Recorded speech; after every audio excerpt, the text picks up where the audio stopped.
Welcome to the Embedded Finance Review podcast. My name is Lars Markol. This is our final episode of 2024, and we'll use it to take a short recap of what has happened in embedded finance in the last 12 months. My guest for this episode is Sam Boboev. Sam is a founder of the newsletter Fintech Wrap Up and a product manager at TPF. With Sam, I'm discussing our personal 6 biggest embedded finance stories in 2024, including the retailers, the role of traditional banks, and vertical SaaS and embedded finance.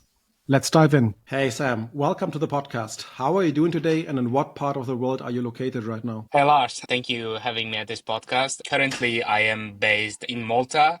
Originally, I am from Uzbekistan, and it's been only 8 months since I relocated to Malta. So I'm fairly new in this country, and it's quite new experience and challenge for me. Interesting. Obviously, this episode, we're going to take a little bit of a recap of what happened in embedded finance in 2024, but it also sounds like on your personal end, there has been quite some changes in the last 12 months. Absolutely. As I said, I moved to a new country. I got a new position at the payments industry here as a product manager. Also, I would say I took my newsletter, Fintech Wrap Up, to a totally new level. And I started publishing a new version of my newsletter that's called Deep Dives. And also on my personal blog on LinkedIn, I think I made a huge progress. The number of the followers has grown significantly. A couple of weeks ago, I was recognized as one of the top voices on LinkedIn. Amazing. That's basically how we connected on LinkedIn. I had a couple of chats over the last couple of months. And as the year's closing, the typical kind of like recaps of what had happened this year is quite common. In the past, I've even written some of the pieces around embedded finance. This year, I was a little bit too lazy to write something. So I said, hey, let's record a podcast. And obviously, with your covering of what's happening in the fintech world, I thought it might be great to jam together what we have seen. So actually, Sam and I, as a preparation for this podcast, we looked a little bit in the last 12 months, what has happened in the world of embedded finance.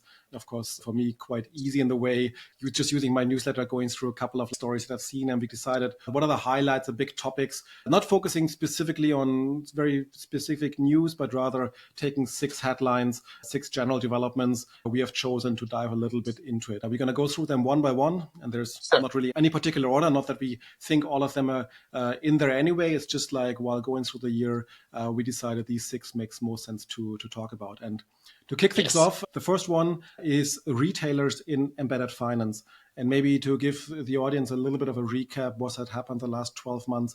Obviously, retailers, both on the consumer or perhaps even on the wholesaler side, we have seen a couple of developments. Not all of them were great, to be honest, as well. I think in the European perspective, we have seen specifically 2 British retailers, Sainsbury's and Tesco, who have their own bank license and financial service offering as a whole, who both of them decided to part ways. Sainsbury's Bank sold themselves to NatWest, Tesco Bank to Barclays. So they basically decided it's not something they want to offer anymore.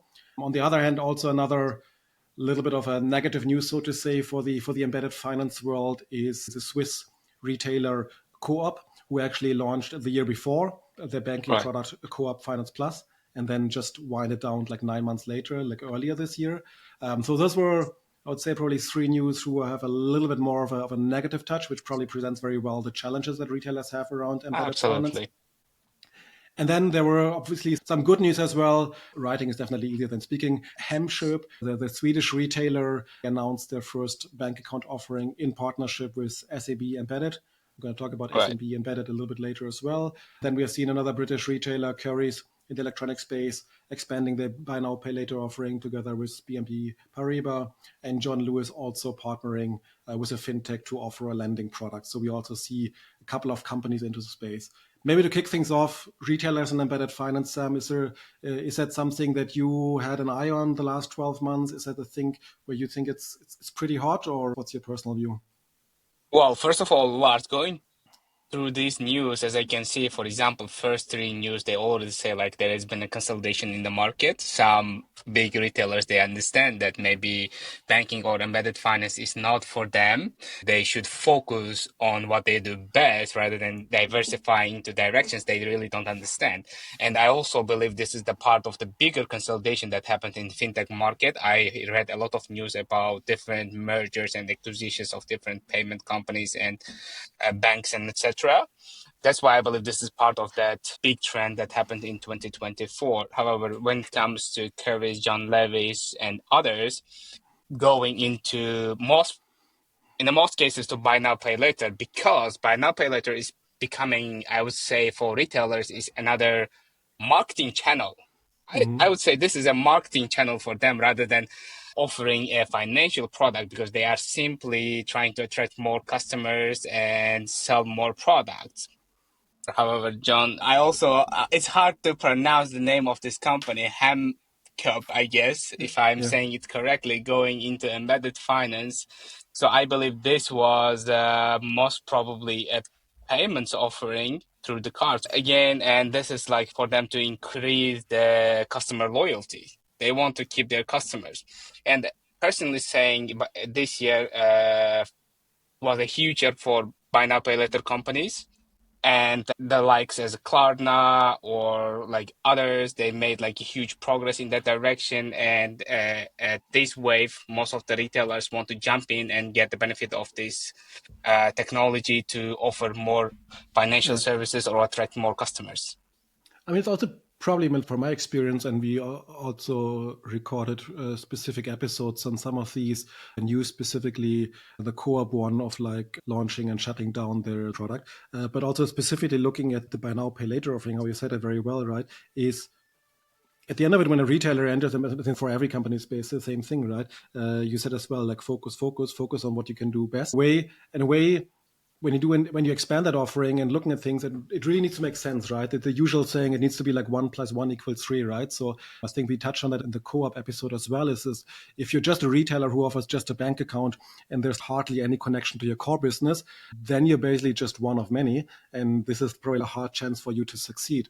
But specifically looking at Currys buy now, pay later offering, and there are probably lots of other examples as well. This is basically like a financial offering, but very neatly tied into your core product, and this is basically where you can Exactly. create customer value and customer advantages. It's usually like a marketing channel for most of the retailers. They are basically going to some providers and like partnering with them, and the provider, let's say Klarna, handles the rest. What they do is like simply add this offering to their, let's say, checkout form or any other forms. However, if Yeah. you, as a retailer, if you want to go to buy embedded finance, let's say you want to start offering your own cards, this may be totally different direction, and you may need totally different resources and understanding of the business, and you may need a separate team that would handle this. And it's not guaranteed that customers will start using your cards instead of using some bank provider that they have a relation with for like, I don't know, years and years. So retailers, before going to embedded finance, they must clearly understand if this is something they really want to do that, and if they really understand this direction. Yeah.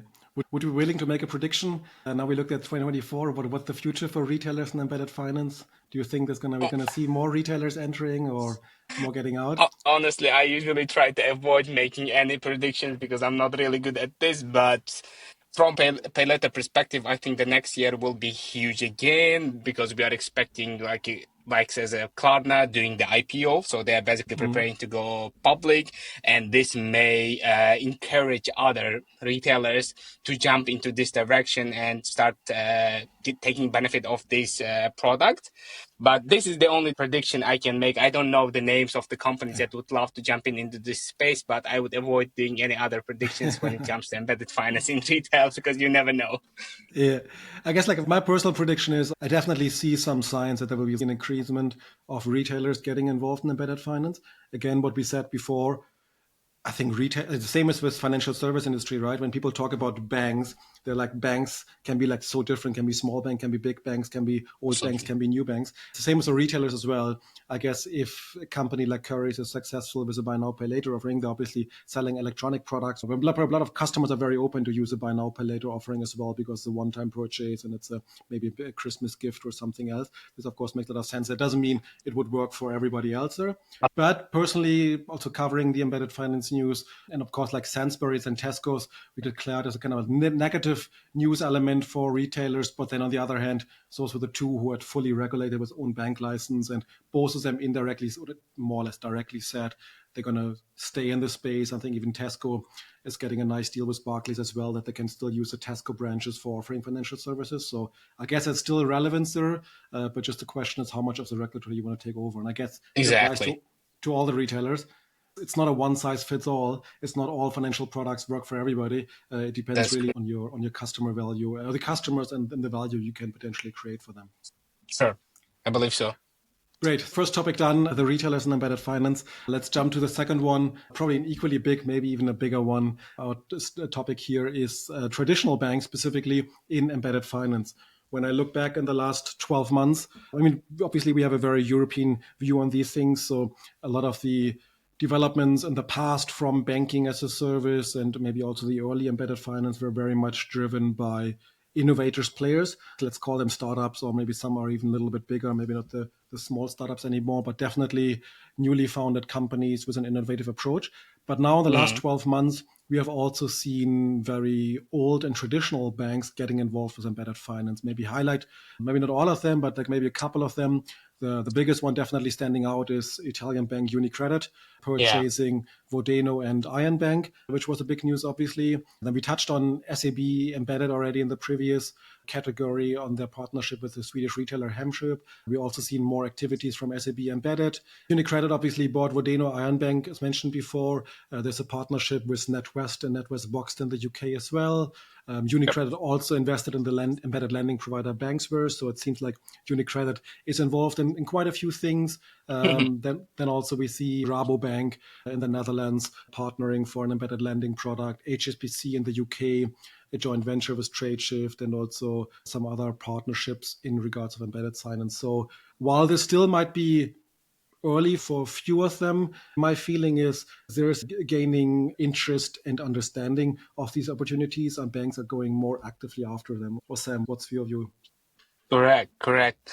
Well, if we talk about UniCredit particularly, this year they made moves. They made a lot of partnerships. They sold, they bought companies, and also they want to make a lot of acquisitions from what I read online.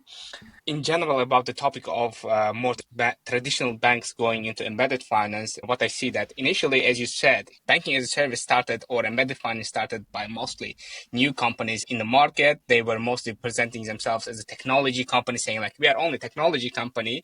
We just do integrations and give you the APIs. So what traditional banks did is like, they said, okay, let's give some time to these companies, see how they will do and how the regulators would react to their actions.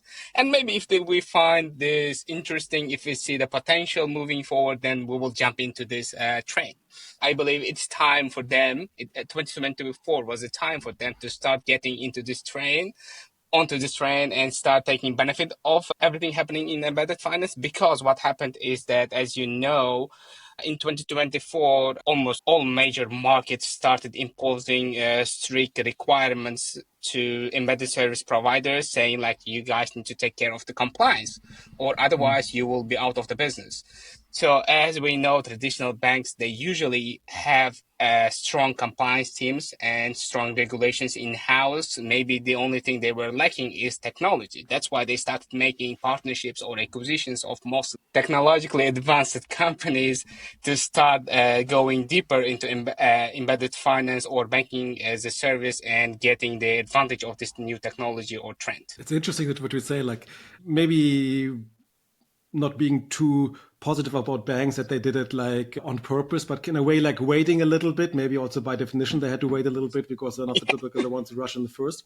But I guess this is also maybe a little bit the overall fintech view, right? Where I remember very well at the very beginning, or at least my personal start of embedded finance, and like 2014, 15, there were some of these innovative fintech players, startups who were trying to scare banks. Are we going to replace you? Same as what happened in other industries. This is going to happen as quickly as in the other industries, and everything will be gone. I think already a couple of years later, most of us realized as because It didn't how happen. exactly, because how financial services works on one part, but maybe even more importantly, how consumers use financial services and how fast or maybe not so fast they switch their preferences or the companies they use. It's taking a lot longer, right? Which I think on the Yeah. fintech side, I mean, you're seeing all the neobanks, right? Initially, neobanks could really like stand out while just having an innovative app and a nice onboarding. Obviously, banks Absolutely. took some time, but they were able to replace it. And now you wouldn't, or like catch up with them. Now you wouldn't launch a neobank with that approach anymore. You have to innovate on other levels. So banks clearly had Absolutely. a chance. And maybe the same is also applicable in banking as a service or embedded finance, that they could look carefully what's happening and now get into it. The question I still have, though, is, I mean, again, embedded finance is an incredibly broad term, and it's in a podcast episode, it's impossible to dive in all the little details in there. But we are seeing a few companies, UniCredit with acquiring Vodeno, also SMB Embedded, who are going directly for the as a service provider.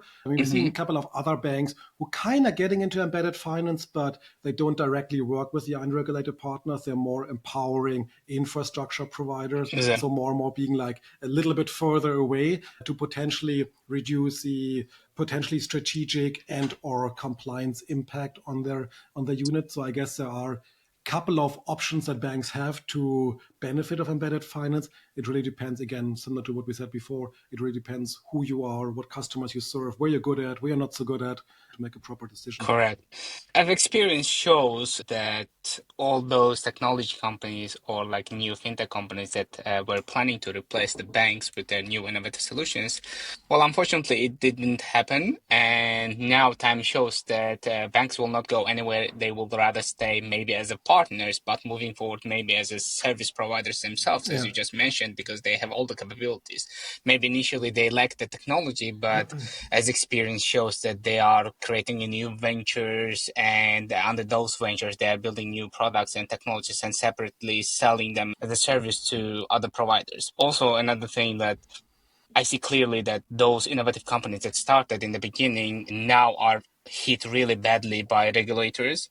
And one of those examples is Solaris, for example. They are in a quite challenging position at the moment. But let's see how the things will go. But I don't think that banks will go anywhere, and they will start going deeper in that direction and provide more services. I think that's also, maybe if we're doing again the prediction for this category here, this is not a question really. I think it's quite clearly that banks will go strong into this area. The question is really how much, right? We're seeing very, very specific signals of certain players in increasing their reach. And we mentioned a couple of names. There's a few more, which you can't really name right now, where we're seeing activities in this space. So the question is rather, what kind of banks are best positioned and what kind of activities can they play in the market, right? And I'm also quite curious to see how for some of them the direct as a service approach will work out, right? Especially SAB embedded and also the Vodeno UniCredit setup. How will this work out? I'm quite curious to see how it play out. I'm, let's say, fairly optimistic, but I think we all know, based on what we've seen, there are lots of challenges around that as well. How do you Same say here. we, Let's we will follow closely?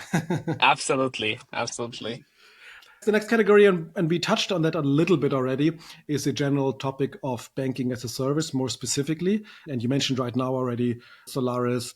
Just this week, it's now like 2 weeks before Christmas, we've had new developments or new news announcement around what's happening with Solaris. I think if we're taking a broader view, and Sam, you mentioned that before as well, it's not just in Europe. We have seen it specifically in the US as well, where the Yeah. model of banking as a service has been, like, the regulator is taking a closer look. My curious to hear what you think about that as well, but my feeling is that while the whole evolvement around fintech and then also specifically banking as a service, embedded finance, has been like quite rapidly the last couple of years. Not every regulator what's happening in every little detail, and maybe understanding it's one thing to understand high level what embedded finance means, but obviously it's for the regulator much more important. Okay, who's taking what responsibility? How do you ensure that certain things are being covered? All these kind of things, right? Exactly. And I think there were, because with embedded finance and banking as a service in that regard, it's the same bucket. You have more players involved, you have more split of responsibility. So there's more cracks basically where things can fall in between. This party covers it, but effectively has no idea how to cover it or doesn't want to cover it. So I think this was a little bit, let's say, the negative development on banking as a service. We had also here in Germany a company, Dog Financial, which shut down. We don't actually know the reason for that. Then on the other hand, we have also seen new launches in banking as a service, or maybe like new developments, let's put it that way. Specifically in the UK, we have seen Griffin as a fully regulated bank who I think became fully available for business. We have seen Clearbank, who historically clearly, pun intended, is clearly more focused on being an infrastructure provider in the background, but also now it seems like more open to embedded finance business to work with bigger enterprises for embedded finance products and also expanding to the European Union. So we're seeing struggles, but we're also seeing some positive development. What's your view, like a banking as a service in 2024? Tough times Right. make tough men, or Well, what's your obviously, the first half of 2024 was really tough for banking as a service providers with the collapse of Synapse and a lot of banks receiving consent orders, especially in the US.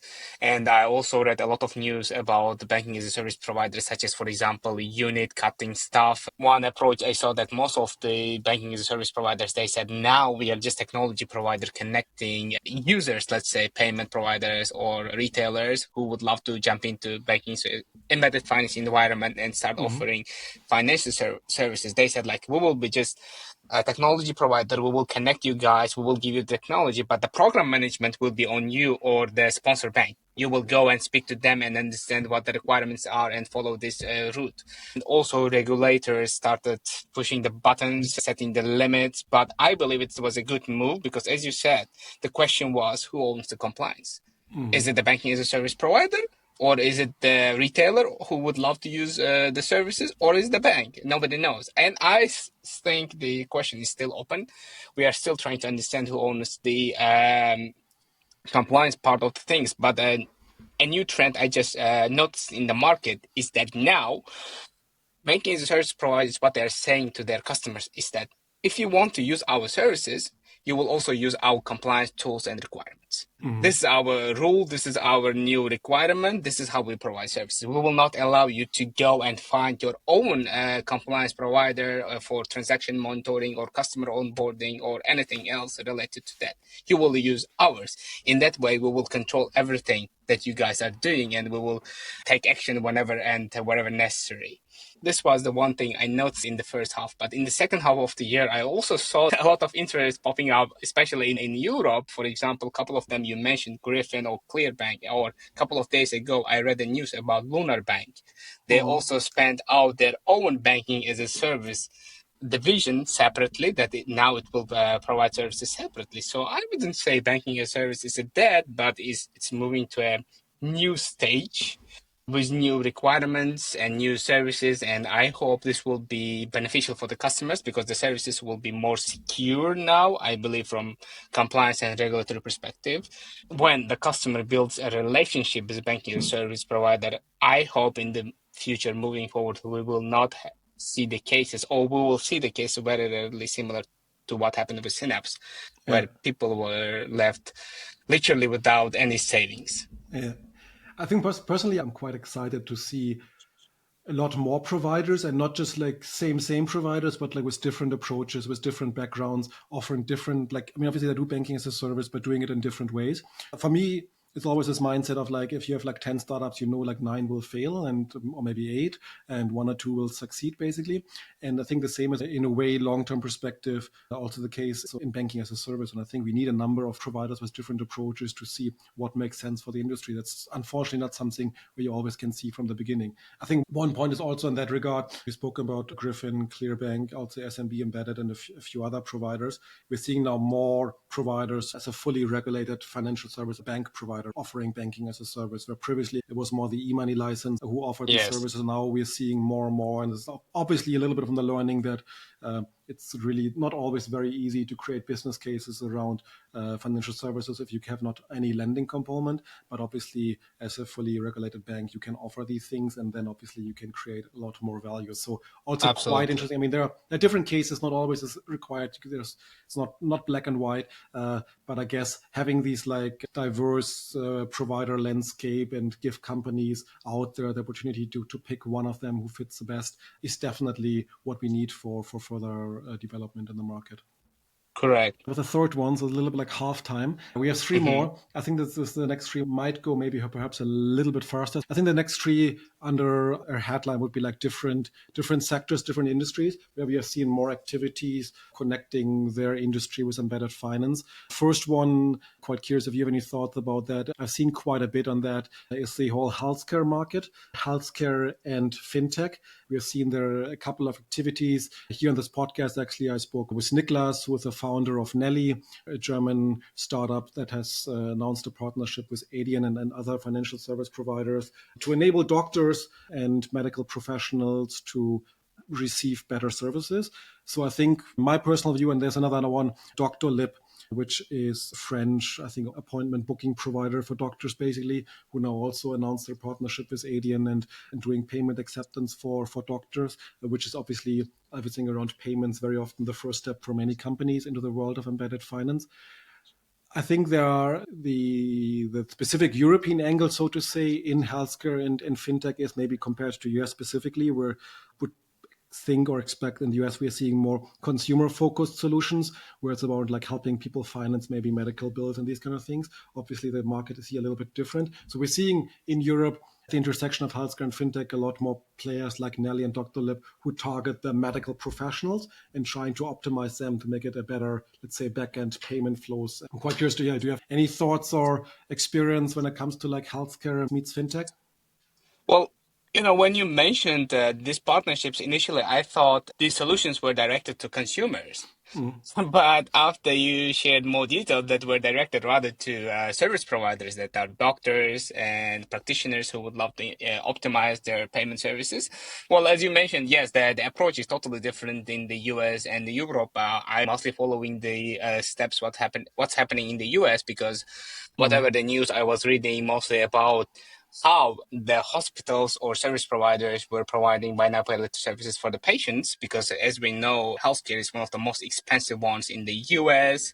It's not that easy to get access to healthcare. I'm really curious how this direction will develop when you try to provide services to service providers such as doctors. Even in this case, I believe one of the things doctors could do with financial services is that first of all understand their earnings maybe or expense management in the direction. Moving forward, I think even healthcare service providers in Europe will start looking into embedded finance or particularly buy now pay later as a channel to attract Yeah. more customers and keep them loyal to their services. This is like short opinion I have about healthcare and fintech intersection, but I believe this is a niche direction, and there will be niche players, who will be targeting the providers as well as consumers in the market. It's quite an interesting one. Like if you, I mean, obviously we all know it's not niche, but when you look at it and you think about like, okay, this could be a couple of areas. And then for a couple of projects, I looked a little bit different at some of these intersection. And that's when you realize like how big the potential really is. And I think obviously I have a bit more of the German view, but I think also applies to other European countries, is that there have been a different providers still operating, some failed as well with different approaches, right? And there's a little bit the question, Mhm. is it the pure fintech approach? Is it the kind of like the neobank for doctors, which from my perspective has not worked out so well, at least here in Germany? I also think so, because at this point, personally, it's very hard for me to understand what neobank for doctors could look like, because Yeah. doctors are also, let's say, the same customer segment as everyone else. So, yeah, let's see. Please No, go on. but the one comment I heard most of the time for companies who were explored this space, specifically, let's say, bank account for doctors, I think the general feedback that everybody told me is the doctor typically doesn't care that much about the bank account. Okay. I mean, they're kind of saying like, yes, you can offer me a new bank account, but first you have to offer me something which really addresses my pain points. And if you solve Uh-huh. some other pain points for me, which are most typically around processing and workflows, make it better for me. And this is obviously specifically doctors here in Europe, especially maybe when it comes to the intersection of insurances and either getting money from patient for Mhm. treatments that require additional payment, specifically for dentist, teeth cleaning and so on, perhaps. But Yeah. also, of course, the whole reimbursement from insurances and obviously shortage of labor. And now we have AI obviously also in the mix. So obviously there is a lot of potential. But typically when it comes to the bank account, account, most doctors said like, yeah, you can offer that to me as a second step, but first you have to create actual value for me. And then I'm also considering using your damn bank account. Getting a better bank account is like maybe marginal improvement. This is not something where I want to invest my time. I want to invest my time into creating a better return on investment. And I also believe when we talk about healthcare and fintech intersection, it's mostly like not doctors, but rather hospitals or clinics that usually employ those doctors. So I think maybe the provider should target rather bigger hospitals and clinics than directly going to doctors. For sure. And again, also, I think I remember as well now there was an announcement earlier this year. I think it was the US, a provider more in the medical spa area. So of course, healthcare can be a wide term as well. And there's maybe the injuries type of hospital things, but of course there are a lot of activities, treatments as well, which are maybe not medically required, but still people want to do certain things to treat themselves and improve their well-being, and which is very often then paid by themselves. And obviously there's also a lot of like financing and options you can play around with. That was the kind of the first industry sector looking at. The second one is also, while like going through my newsletter, I've seen like quite a few announcements. I think it fits quite well in the general development. Is the whole, I put it here another bullet point, solar panel financing. I think in general is home improvement, or maybe the energy production or consumption in your property improvement. So maybe to just give a couple of like points here, we have seen the German unicorn Enpal, which is basically like a producer and supplier of solar panels for property owners, who launched their own financial service unit. Obviously, anybody who is considering putting a solar panel on the roof is asking how to finance it. Some are in the lucky position to have maybe the cash on their hand, other maybe wants to finance it. This is where Enpal launched their own financial service unit as a non-financial brand, so to say. The other example is Clover. I had their CEO also on this podcast, which is maybe more of a fintech startup who basically provides the financing solutions for the local installers. So basically similar to Enpal, but also targeting the smaller installers that are not directly working with Enpal. And then most recently also in the UK, OVO Energy partner with HSBC also for solar panel financing. And I think the bigger thing we of course have seen in this year, and this obviously is this outside of the fintech world, specifically here in Germany, previously quite dependent on gas from Russia, where a lot of rethinking has happened about how energy should be produced and consumed, and a lot of governmental push as well to transition to renewable energy. So obviously a lot of these things fit very, very well into it. Sam, do you have any particular views on this space when like solar panel, home improvement, financing? It's a nice consumer embedded finance use case, I think. Absolutely, Lars. It seems like you follow almost every direction of embedded finance, because my focus are not on these particular niche use cases, but as I can see, almost all providers. First of all, we discussed healthcare. Now we are jumping into solar panel. And what I'm trying to say, almost all the companies are understanding the potential of embedded finance and how it could potentially help them to get more customers. And one of the ways to do that is like offer lending services, maybe. I don't know what exact products Enpal or Clover or OVO Energy launched, but most probably that will be something similar to buy now, pay later, or like a low interest rate loans for you to buy and install solar panels. And I think that's in any case a good move, and also helps everyone to move in the direction of green energy. Well, it's a great point, because I mean, looking at embedded finance, specifically separating B2C and B2B embedded finance solutions, we're seeing a lot of action on the B2B side, because very often, and next point is actually around like vertical SaaS, which obviously is also very much on the B2B side. And very often it's a lot easier, in quotation mark, I mean, not easy, but easier to do something on the B2B side. On B2C, I feel like use cases are, we of course had retailers there as well, but it's not that easy to kind of create this, how we call it, like the embedded finance magic of like 1 + 1 = 3, like adding financial services to a non-financial service offering, and then create a bigger result than the sum of its parts. But specifically when it comes to financing for consumers, and I personally am not a big fan of pushing consumers into not really required expenses, but obviously when it comes to home improvement, improving the energy situation in their properties, it's a great point. And I guess here's very well the opportunity for embedded finance, like very, very strongly, where you are kind of thinking about adding something, changing something in your house. And obviously today you're going on a website, you play around with the options and modules, and then obviously you think about how can I finance it. And I don't know, in Yes, the old world, you would have like copy paste everything to your bank or call your bank and then try to tell what's happening here and there. And this is basically where you interconnect the two things. You can actually create a correct, lot of value. So quite correct. curious as well to see how this will develop in the next month or year. And then the last one I mentioned already, like vertical SaaS as an overall topic. I guess the two previous industries of like healthcare and solar panel are in a way their own vertical as well, but specifically vertical SaaS. We have seen, I mean, obviously the trend of vertical SaaS is in the US a lot stronger, but also in Europe. From a personal perspective, we have seen quite a few companies picking up in Europe. Definitely one of the role models. I had them on the podcast as well. Use the software as a service provider for hotels, who basically started with accepting payments for hotels, online and offline payments, and now also venturing into lending, financing, and a lot of other products, which is typical kind of role book, or maybe it's even this Shopify role book of rolling out embedded finance for software as a services. But just to close on that, I mean, this is Muse for hotels.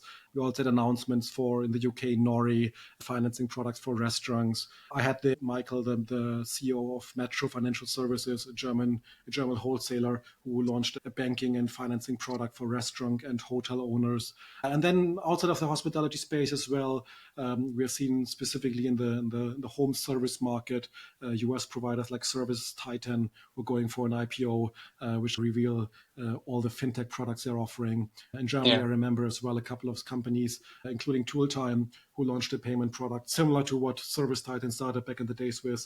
I think vertical SaaS is one of the very hot topics for some time in embedded finance, still pushing strong from my perspective, or how do you see it, Sam? I think this direction will keep pushing because vertical SaaS is usually, as you said, go in niche directions. For example, Service Titan on LinkedIn, like literally a couple of days ago, I saw their fintech offering and it was quite huge. I didn't think that they were offering so many fintech products and services. They created a circle where they showed each direction they're going, and you may even think like they are like a fintech company rather than home service company because again, you mentioned it perfectly in the beginning. Everyone is trying to use the same playbook by Shopify. Let's say we have customers, right, that love our products. Why not go and start Yeah, offering them the financial services and especially lending, where everyone trying to make money? One example is Revolut that obtained their own license in the UK. Why was yeah, that?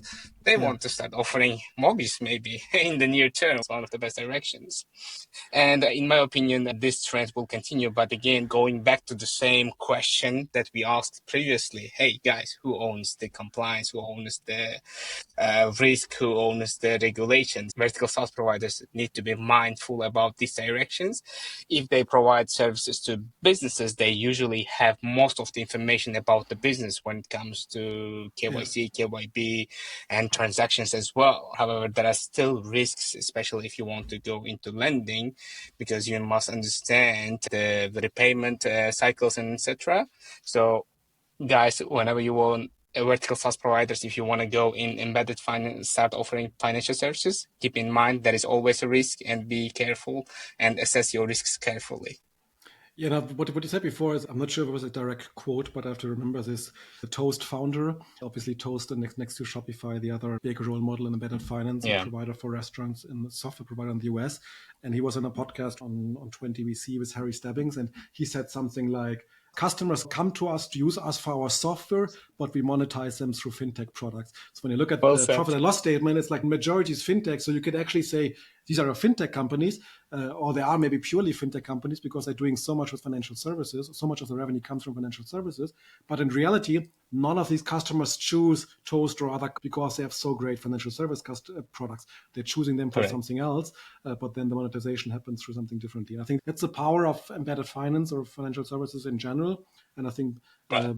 vertical SaaS is like very well placed to do that. And I think we're seeing a lot of more smaller announcement. I don't think because by definition, vertical SaaS is like all the different verticals. So obviously Shopify is a big one, and there might be some other industries who focus similar on Shopify. Shopify focus on e-commerce, which is a very massive vertical, so to say.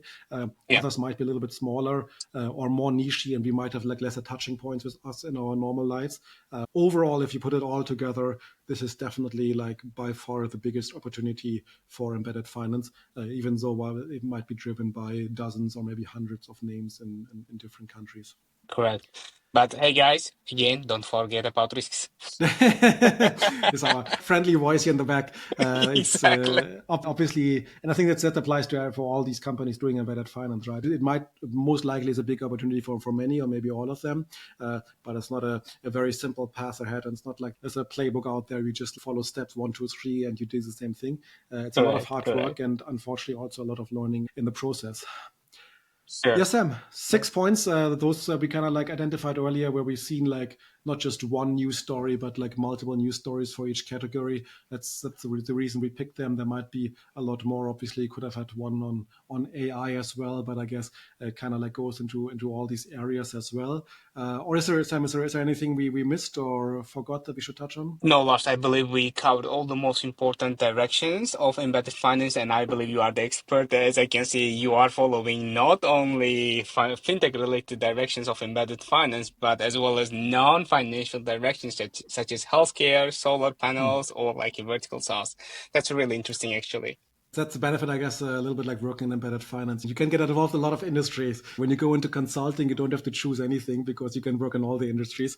Indeed. Thank you so much. I enjoyed it a lot. Again, I wanted to do a little bit of a recap of what happened in 2024 in embedded finance. And this was, I think, a great spoken summary. So thank you for joining. Perhaps we can do another edition later on, maybe doing a similar kind of recap and discussing, obviously, your newsletter. If there's somebody out there, a listener out there, who maybe wants to reach out to you, have a chat with you, where can they find you? Where can they ping you? Sure.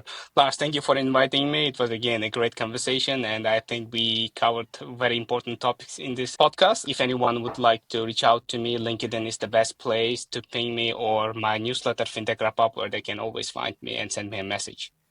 Amazing, Sam. I'm wishing a good last couple of weeks of 2024 and looking forward to have you on the show again. Take care. Bye. Thank you for listening. For more episodes and our weekly newsletter, please visit embeddedfinancereview.com. And please reach out if you have an interesting embedded finance story to tell. Until next time.